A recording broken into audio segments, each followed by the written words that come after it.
Hello everyone, আসসালামু আলাইকুম। কেমন আছো সবাই? আশা করি ভালো আছো। আমিও ভালো আছি আলহামদুলিল্লাহ। তো দেখো কোথায় চলে আসছি। কারেন্ট নাই বাসায় সেই সন্ধ্যার আগে থেকে। আর প্রচণ্ড এই গরম। ফকিন্নি আর এই জন্য গরমে রুমের ভিতরে থাকতে ভালো লাগতেছিল না।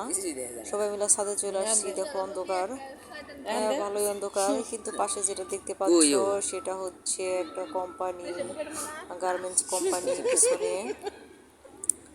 ওইটার আলোতে ছাদটা একটু একটু আলোকিত, কিন্তু পুরোটা দেখা যাচ্ছে না, একটু দোয়াশা দোয়াশা, কিন্তু টুকটাক দেখা যাচ্ছে। দেখো চতুর্দিকে কারেন্ট নাই, কিন্তু যেখানে টুকটাক আছে আইপিএস এই সেই সেটা একটু একটু জ্বলতেছে। আর হচ্ছে কিছু কিছু জায়গায় কারেন্ট আছে, ওইগুলো দেখা যাচ্ছে। আমার ছেলেও চলে আসছে ছাদে। তারপর আমাদের সাথে আরেকটা মেয়ে ছিল। ও আমার সাথে সাথে ঘুরে আর আমার ফালতু মেয়ে, আবার আমি, আমার ছেলে, আমরা তিনজন চারজন ছাদে আছি। দেখো এটার মধ্যে কিভাবে আলো জ্বলতেছে।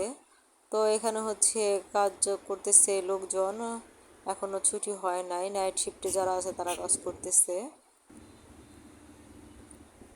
আর ছাদে ঝিরি ঝিরি বাতাস বইতেছে, ভাল লাগতেছে। এই দেখো হাত লড়াইতেছি, আমাকে দেখা যাচ্ছে কিনা। আমি কিন্তু হোয়াইট কালার ড্রেস পরছি, তারপর আমার দেখা যাইতেছে না, শুধু ওইটার আলোতে একটু একটু দেখা যেতেছে। দেখো দেখা হাত যায় লাড়তেছি যেন এখন আমাকে দেখা বোঝা যায়, যায়। কিন্তু তারপরও দেখা যায় না, একটু একটু দেখা যায়। মানে ভূতের মতো তুমি কই? লাগতেছে, মনে হচ্ছে অন্ধকারে কোনো ভূত দাঁড়িয়ে আছে। আমাকে কি দেখা যায়? দেখা মনে হয় যায় না, একটু একটু দেখা যায়। কিন্তু এখানে পরিবেশটা এত ভালো লাগতেছিল রাতে।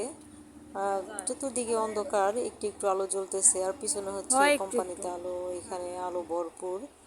কারণ এখানে হচ্ছে কারেন্ট গেলেও এখানে জেনারেটর চালু থাকে।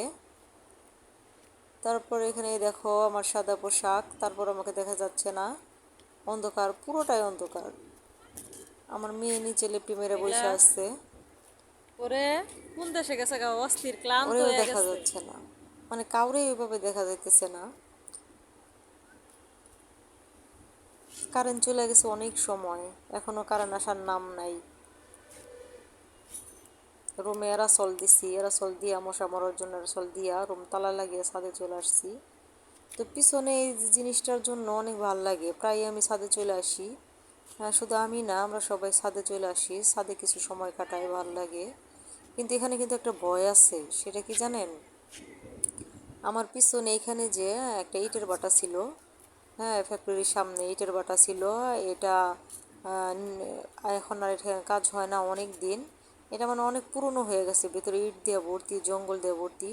এখানে নাকি অনেক আজে বাজে জিনিস আছে শুনি, যে এখানে নাকি ভূতের ভয় আছে। আর আমার পিছনে বিল্ডিংয়ে ওইখানে নিচে হচ্ছে একটা মেয়ে গলায় দড়ি দিয়ে মারা গেছিল। তো এটারও কিন্তু একটু ভয় ভয় কাজ করে ভিতরে। ঠিক আছে, এটা